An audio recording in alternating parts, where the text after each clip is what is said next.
Сәлем достар, сіздермен бірге Zenodales және бүгінгі видеомызда біз Blender бағдарламасын өзіміздің компьютерімізге қалай дұрыс орнату керектігі жайлы айтатын боламын.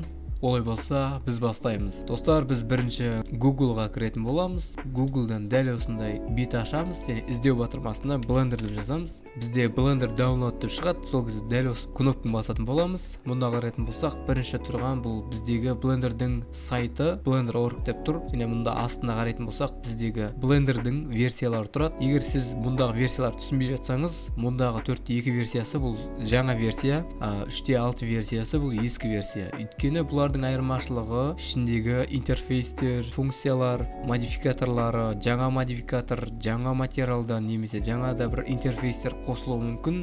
Былай айтқанда бағдарлама жаңаруы мүмкін.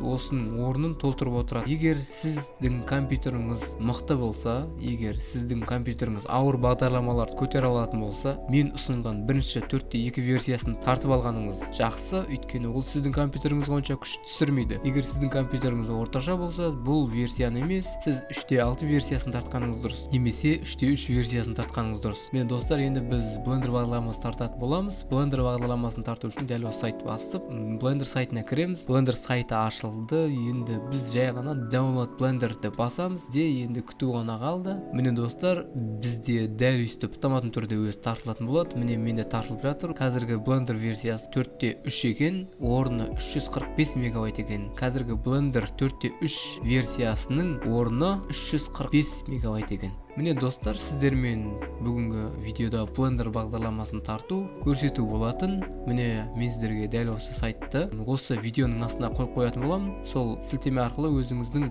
жұмыс компьютеріңізге орнатып алсаңыз болады. Сіздермен болған Zenodales арнасы. Келесі кездескенше.